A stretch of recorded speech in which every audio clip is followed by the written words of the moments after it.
জি, আসসালামু আলাইকুম রহমতুল্লাহি ওয়া বারাকাতুহু। প্রিয় দর্শক শ্রোতা, সবাইকে স্বাগতম জানাচ্ছি। আজকে একটি অতি গুরুত্বপূর্ণ বিষয় নিয়ে আপনাদের সামনে আলোচনা করতে চাই, আর তা হলো প্রবাসীদের ভোট। আপনারা জানেন ইতিমধ্যেই বাংলাদেশের নির্বাচন কমিশনের পক্ষ থেকে অতি জাঁকজমক এবং জমকালো আয়োজনের মধ্য দিয়ে প্রবাসীদের ভোটের জন্য পোস্টাল ভোট বিডি নামক একটি অ্যাপস উন্মুক্ত করেছেন, এবং এটি বিশ্বের সকল দেশ যেখানে বাংলাদেশের অবস্থান করছেন তারা এই অ্যাপসের মাধ্যমে সম্পৃক্ত হতে পারবেন এবং ভোট দিতে পারবেন।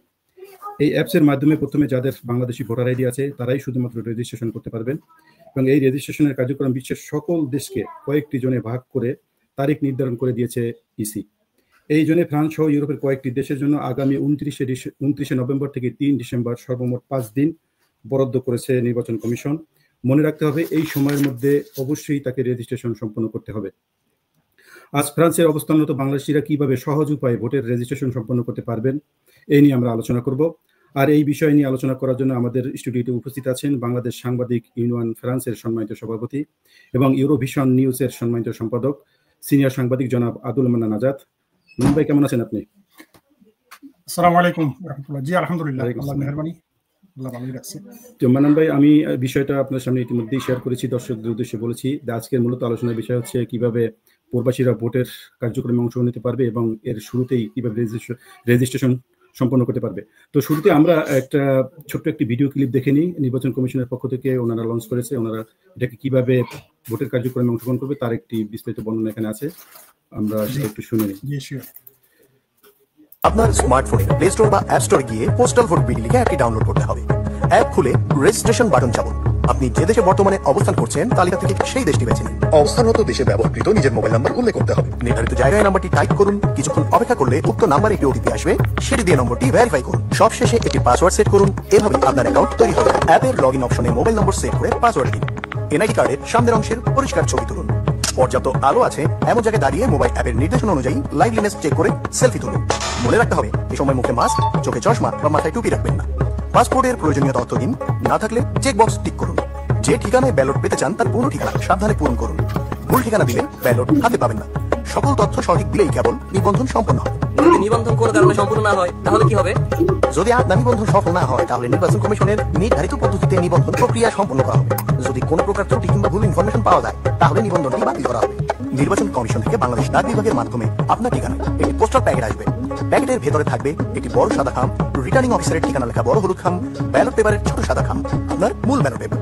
মূল ব্যালট পেপারে শুধু প্রতীক থাকবে, প্রার্থীর ছবি থাকবে না। আরও থাকবে একটি নির্দেশিকা যার পেছনে থাকবে ঘোষণা। ব্যালট পাওয়ার পর আবার অ্যাপে লগ ইন করুন। পুনরায় লাইভলিনেস চেক দিয়ে নিজের পরিচয় নিশ্চিত করুন। নির্দেশনা অনুযায়ী রিটার্ন খামের কিউআর কোড স্ক্যান করে ব্যালট প্রাপ্তি নিশ্চিত করুন। নির্বাচন কমিশন থেকে প্রতীক বরাদ্দ হলে অ্যাপে আপনার আসনের প্রার্থীদের প্রতীক দেখে নিন।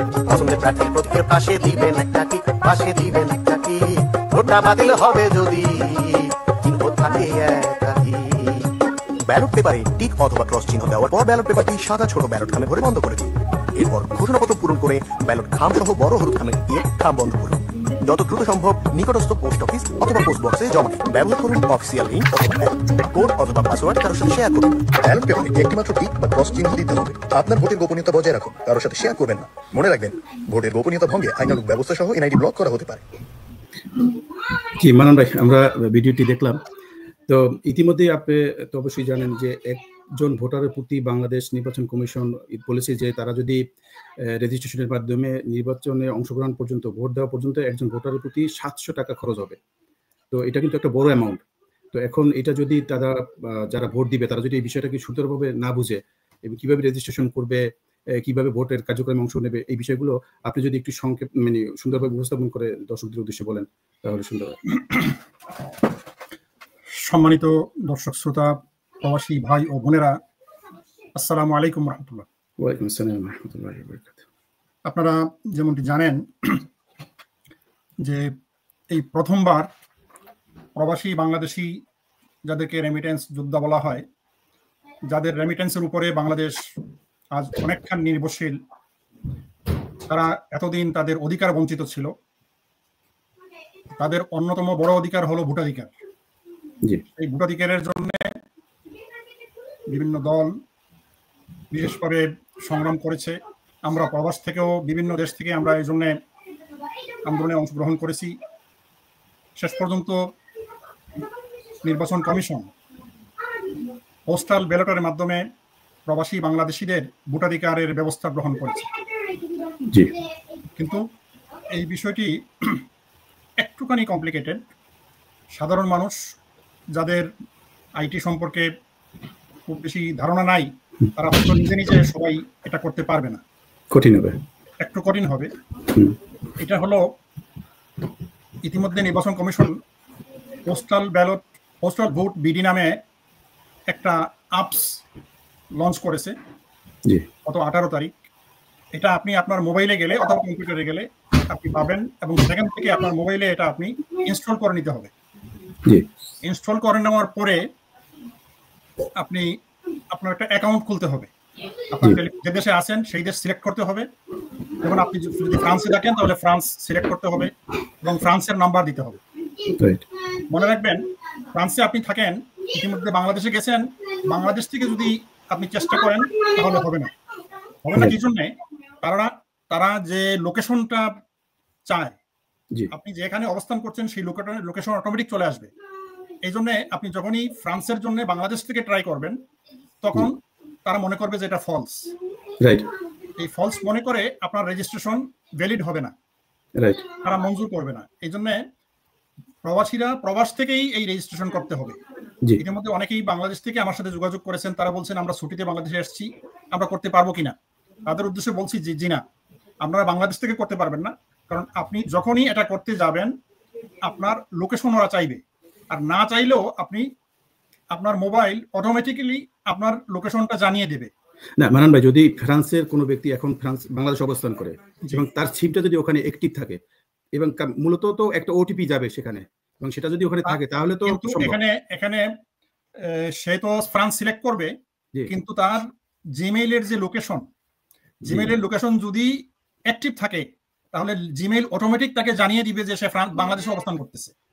এই জন্য ট্রাই করে দেখতে পারে, কিন্তু মোস্ট প্রবাবলি রেজিস্ট্রেশন হবে না, অটো লোকেশনটা দেখাই দেবে।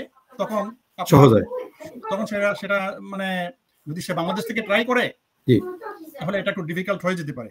তবুও আমরা ট্রাই করে দেখতে পারি যে নেয় কি না। কিন্তু নর্মালি নিয়ম হলো আপনি যে দেশে আছেন আপনার সেই দেশের লোকেশন দিতে হবে, সেই দেশের টেলিফোন নাম্বার দিতে হবে, সেই টেলিফোন নাম্বারে পাসওয়ার্ড আসবে। এই পাসওয়ার্ড নাম্বার আপনি যদি টাইপ করেন তাহলেই আপনার রেজিস্ট্রেশনটা, আপনার অ্যাকাউন্টটা ওপেন হয়ে যাবে। রাইট অ্যাকাউন্টটা ওপেন হওয়ার পরে আপনি যে দেশে অবস্থান করছেন, আমেরিকা, ইউরোপ, মিডল ইস্ট, সেই দেশের যে 5 দিনের সময়সীমা দেওয়া আছে, যেমন ইউরোপে হলো 29 তারিখ থেকে 3 ডিসেম্বর, আপনি এই 5 দিনের ভিতরে রেজিস্ট্রেশন করতে পারবেন। অন্য সময় যদি আপনি ট্রাই করেন তাহলে মেসেজ আসবে যে আপনি যে টাইম জোনে আছেন সেই টাইম জোনের রেজিস্ট্রেশনের জন্য এখনো ওপেন করা হয় নাই। এই মেসেজটা অটোমেটিক আসবে। তার মানে আপনি যদি ইউরোপে থাকেন, ফ্রান্সে থাকেন, তাহলে 29 নভেম্বর থেকে 3 ডিসেম্বরের ভিতরে আপনাকে রেজিস্ট্রেশন করতে হবে। আগে বা পরে যদি ট্রাই করেন তাহলে এটা সম্ভব হবে না। মানে ভাই, তাহলে আমরা কি এটা বলতে পারি যে এই রেজিস্ট্রেশন করতে হলে প্রথমত বাংলাদেশের ভোটার আইডি লাগবে, এক নাম্বার, 2 হচ্ছে তার যে দেশে অবস্থান করে সেই দেশের একটা মোবাইল নাম্বার লাগবে, রাইট, নাম্বার 3 হচ্ছে সেই যে দেশে অবস্থান করছে সেই দেশের পূর্ণাঙ্গ অ্যাড্রেস লাগবে, যে অ্যাড্রেসে বাংলাদেশের নির্বাচন কমিশন থেকে ব্যালট পাঠাবে, তাই তো? এবং এখন এই মুহূর্তে আমি কালকে ট্রাই করে দেখছি, অ্যাপস কিন্তু ওপেন হয় না, মানে জাস্ট আপনি অ্যাপস ডাউনলোড করতে পারবেন কিন্তু পরবর্তী ওপেন হবে না। হ্যাঁ, 29 তারিখই আপনাকে আপনার ভোটার আইডির নাম, তারপর আপনি সেলফি দিয়ে আপনি প্রথম রেজিস্ট্রেশন করলে এর পরবর্তী স্টেপগুলো আস্তে আস্তে এক এক করে আসবে, তাই তো? রাইট। এখানে আরেকটা বিষয় মানান ভাই, আমি শুরুতেই এই বিষয়টা নিয়ে আমি ডিসকাস করছিলাম, এই বিষয়টা এমবাসিতে আমি জানতে চেয়েছি, ইলেকশন কমিশনে আমি ইমেল পাঠিয়েছিলাম। অবশ্যই এটা অ্যাপসটা ডাউনলোড করার পরে আমি এই প্রশ্নের উত্তর পেয়েছি যে যারা বাংলাদেশে নির্বাচনকালীন সময় অবস্থান করবে, এরকম অনেক বাংলাদেশিরা আছে, তারা কিন্তু এই রেজিস্ট্রেশন কার্যক্রমে অংশগ্রহণ করবে না। এটা কিন্তু একদম ওপেনলি তারা বলে দিয়েছে।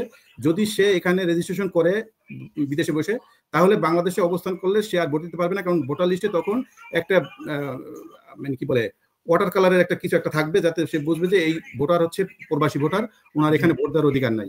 ঠিক আছে তো? তাহলে আপনি আমাদের যদি দর্শকদের উদ্দেশ্যে যদি বলেন যে এটা আমার মনে হয় ভয় পাওয়ার কিছু নাই, খুব বেশি যে কঠিন তাও না।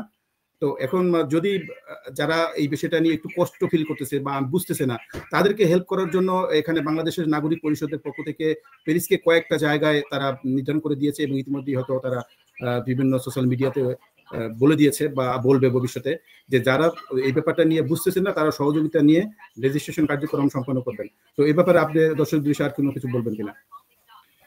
এটা খুবই ভালো উদ্যোগ, কারণ আমাকে অনেকেই জিজ্ঞেস করছে যে আমরা তো এই বিষয়টা বুঝতেছি না, এই ব্যাপারে আমাদেরকে কোনো হেল্প করতে পারবেন কিনা।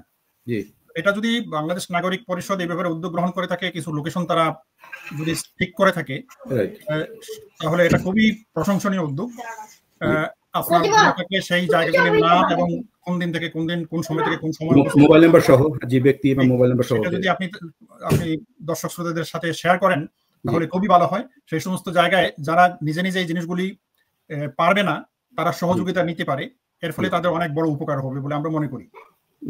আর আরেকটা জিনিস যেটা হলো যে অনেকে জিজ্ঞেস করতেছে যে শুধু পাসপোর্ট দিয়ে হবে কিনা। না, শুধু পাসপোর্ট দিয়ে হবে না, এবং পাসপোর্টও ম্যান্ডেটরি না, এটা বাধ্যতামূলক না। পাসপোর্ট ম্যান্ডেটরি না, কিন্তু এনআইডি নাম্বার ছাড়া হবে না। এনআইডি নাম্বার ছাড়া হবে না, শুধু পাসপোর্ট নাম্বার দিয়ে হবে না। আমরা আগের থেকেই দাবি জানিয়ে আসছিলাম যে শুধু এনআইডি, বিশেষ করে ইউরোপে যারা থাকেন তাদের 90% জনের এনআইডি কার্ড নাই। এই জন্য দেখা যাবে যে প্রায় 90% লোকই এই এনআইডি কার্ডের অভাবে তারা রেজিস্ট্রেশন করতে পারবেন না।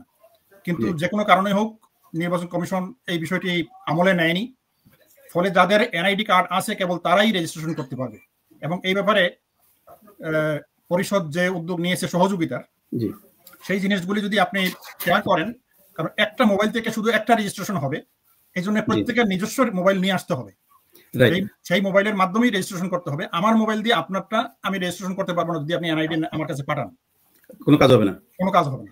জি, তাহলে মানে আমরা কি এভাবে শেষ করতে পারি যে প্রিয় দর্শক শ্রোতা, আমরা আপনাদের জন্য সবসময় আছি। যদি আপনারা আমাদের সহযোগিতা প্রয়োজন মনে করেন, আমাদের ফলো করেন এবং আপনারা খোঁজ রাখবেন সামাজিক যোগাযোগ মাধ্যমে। আমরা বিভিন্ন জায়গার অ্যাড্রেস এবং মোবাইল নাম্বার সহ কোন ব্যক্তি ওখানে থাকবে সেই ব্যক্তির ডিটেলসও আমরা দিব। আপনারা সেখানে এসে আপনারা ভোটের রেজিস্ট্রেশনের কার্যক্রমগুলো সম্পন্ন করতে পারবেন।